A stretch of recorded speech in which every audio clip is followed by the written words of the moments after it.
देश में भारतीय जनता पार्टी के 9 साल का कार्यकाल पूरा हो चुका। बीते हुए इन 9 सालों में भारतीय जनता पार्टी ने कई नेशनल और इंटरनेशनल मुद्दों पर काम करने के साथ ही साथ स्थानीय मुद्दों और जन सरोकार से संबंधित कार्यों पर ध्यान देते हुए किसान, नौजवान, गरीब, असहाय लोगों के विकास के लिए तमाम योजनाओं का क्रियान्वयन किया। स्वास्थ्य, शिक्षा, स्वच्छता, सड़क निर्माण सहित तमाम विकास कार्य देखने को मिले। इन सभी उपलब्धियों के साथ आगामी लोकसभा चुनाव 2024 को ध्यान में रखते हुए लखनऊ के उत्तर विधानसभा से विधायक डॉक्टर नीरज बोरा ने उत्तरी विधानसभा में हुए कार्यों का ब्यौरा पेश किया। देश में करीब 9 साल हो चुके हैं भारतीय जनता पार्टी की सरकार को, और इस दौरान तमाम विकास कार्य हुए, तमाम नए अचीवमेंट देखने को मिले, तमाम उपलब्धियां हुई। इसी दौरान तमाम जो नेता लोग हैं अपने क्षेत्र में प्रचार भी कर रहे हैं और उन उपलब्धियों के बारे में बता रहे हैं जनता को कि हमारे इस कार्यकाल में क्या हुआ और पीछे की सरकारों ने क्या क्या गलत किया था। हमारे साथ इस वक्त उत्तर विधानसभा के डॉक्टर नीरज बोरा जी हैं, जो विधानसभा उत्तर से हैं, लखनऊ में। हम बात करेंगे। डॉक्टर साहब, ये बताइए अपने क्षेत्र में 9 साल में क्या क्या कार्य देखने को मिले? देखिए, 9 साल देश के यशस्वी प्रधानमंत्री आदरणीय नरेंद्र भाई मोदी के कार्यकाल को हुए हैं। उसी क्रम में 9 साल बेमिसाल सेवा सुशासन के जो वर्ष रहे हैं, हम लोग आज आपके मध्य हैं प्रेस वार्ता में। 9 साल की एक बड़ी उपलब्धि है। देश का मान सम्मान, स्वाभिमान देश का जो आदरणीय मोदी जी के नेतृत्व में बढ़ा है, वो सारी दुनिया आज उस बात को महसूस कर सकती है। आज भारत के प्रधानमंत्री ने दुनिया के अंदर भारत की पहचान को बढ़ाने का काम किया है। यही देश 2014 से पहले उसकी ऐसी छवि बन गई थी कि ये घोटालों का देश के रूप में जाना जाने लगा था। आए दिन डेली अखबारों में, समाचार पत्रों में, मीडिया के बंधुओं के माध्यम से एक समाचार प्रकाशित होता था, चलता था कि आज यहाँ पर 2G घोटाला हो गया, आज कोयला घोटाला हो गया, आज खातान घोटाला हो गया। किसी न किसी प्रकार के घोटाले की चर्चा होती थी। वो सारी दुनिया में एक बदनाम हो गया था हमारा देश। आज क्रम बदला है, लोगों ने स्वीकार्यता हुई है। अभी हाल ही में आपने देखा होगा, एक दूसरे राष्ट्र के राष्ट्राध्यक्ष ने, ये इतिहास में पहली बार हुआ है सारी दुनिया में, आज तक कहीं किसी देश में नहीं हुआ कि कोई राष्ट्राध्यक्ष किसी दूसरे राष्ट्राध्यक्ष के पैर छुए। भारत की परंपरा, भारत की सनातन पद्धति के अंतर्गत वो पैर छूने का काम करे, और उसके पीछे पैर छूने का जो उसका कारण था वह भी उसने जाहिर किया कि मैं भाव विभोर हूँ, मैं कृतज्ञता ज्ञापित कर रहा हूँ प्रधानमंत्री जी कि आपके देश ने जो उस कोविड काल में जो वैक्सीन भेजने का काम किया मेरे देशवासियों के लिए, मुझे जो वैक्सीन मिली है, मैं उसके कारण से आज आपके पैर छू के आपका आशीर्वाद प्राप्त कर रहा हूँ। तो इसी तरीके से भारत ने अपनी छवि में सुधार किया है। अभी हाल ही में ऑस्ट्रेलिया के राष्ट्राध्यक्ष ने मोदी जी के लिए कहा, यू आर दी बॉस। आज अमेरिका में 21 तारीख को माननीय प्रधानमंत्री जी जाने वाले हैं। 21 तारीख को अमेरिका के इतिहास में पहली बार ऐसा हो रहा है कि वहाँ राज्य अतिथि के रूप में यहाँ डिनर भी दे रहे हैं। तो जो बिडेन, जो कि अमेरिका का राष्ट्रपति, कभी किसी को व्यक्तिगत डिनर पे नहीं आमंत्रित करता, वो और उनकी पत्नी ने एक दिन पहले अपने घर पर भी डिनर रखा है, दूसरे दिन सार्वजनिक डिनर है। ऐसे अमेरिका में पलक पावड़े बिछाकर भारत के प्रधानमंत्री जी का स्वागत की तैयारियां हो रही हैं।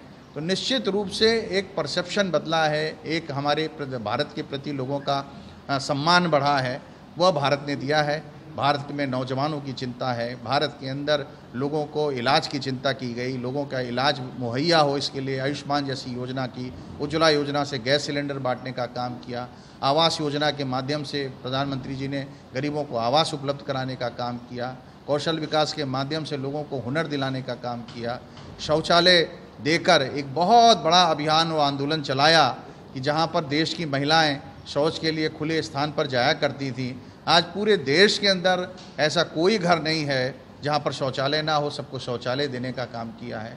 तो विभिन्न योजनाओं के माध्यम से जो समाज में अंतिम पायदान पर खड़ा व्यक्ति था, और जिस कार्यक्रम, जो सपना पंडित दीनदयाल उपाध्याय जी ने देखा था, अंत्योदय का कार्यक्रम दिया था कि अंतिम पायदान पर खड़े हुए व्यक्ति को मजबूत करो, वैसा ही हमारे प्रधानमंत्री जी ने किया भी है। और वही प्रधानमंत्री जी की सोच भी है। वो जब बोलते हैं कि हवाई चप्पल पहनने वाला हवाई जहाज़ से चलेगा, तब मैं समझूंगा कि मैं अपने कार्य को पूरा कर सका। तो निश्चित रूप से एक सराहनीय कार्य किया है। और ऐसे ही हमारे उत्तर प्रदेश के मुख्यमंत्री आदरणीय योगी जी भी प्रयासरत हैं, जनता के लिए 24 घंटे कार्य करने का प्रयास करते हैं।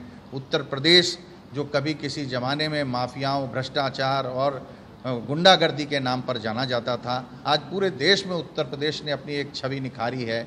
लोगों को मालूम हुआ है कि उत्तर प्रदेश के मुख्यमंत्री अब किसी को बख्शने वाले नहीं हैं। जो गुंडा माफिया या तो जेल की सलाखों के पीछे है या वो छोड़ के चला गया है।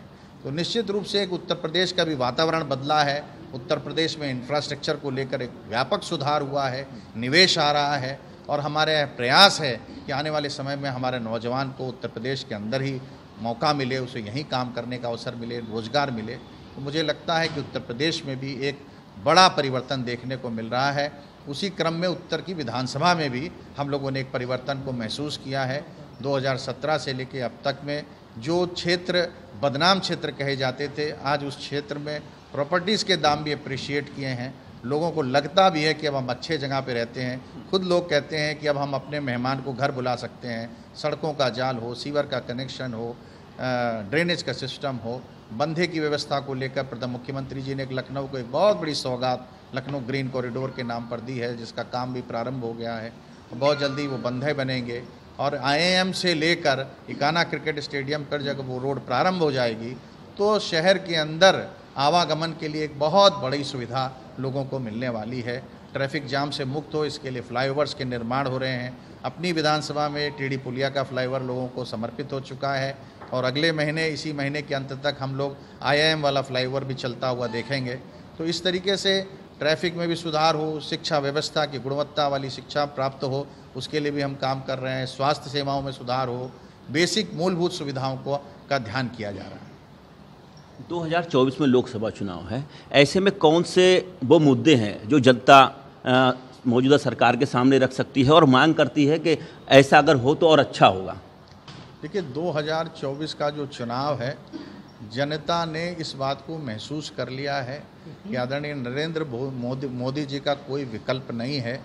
और जो गरीबों, पहले के पार्टियों ने, पहले की सरकारों ने गरीबी हटाओ का नारा तो दिया था, लेकिन ना गरीबी हटाने का कोई प्रयास हो पाया, ना गरीबों की सुध लेने का काम हुआ। अगर यह सब काम हुआ तो इन्हीं 9 वर्ष में हुआ है। लोगों ने भी यह मान लिया है और धीरे धीरे सब लोग समझ चुके हैं कि मोदी सरकार ही हमारी सुध लेने वाली सरकार है। और 2024 में हमें लगता है कि उत्तर प्रदेश से हम 80 की 80 लोकसभा सीट जीत कर जाएंगे। रायबरेली जो हम हारते थे, हम वो भी जीत के जाने वाले हैं, ऐसा मुझे विश्वास है। तो ये थे हमारे साथ उत्तर विधानसभा से डॉक्टर नीरज वोरा, जिन्होंने अपने क्षेत्र में हुए तमाम कार्य उपलब्धियों के बारे में बताया और दूसरा जो नेशनल मुद्दे हैं उनको लेकर के वर्तमान सरकार कितनी गंभीर रही, कितने बदलाव किए गए, इसका भी 2024 के लोकसभा चुनाव में कहीं ना कहीं असर देखने को मिलेगा। कैमरामैन लकी सिंह के साथ में सत्येंद्र शर्मा, दैनिक भास्कर, लखनऊ।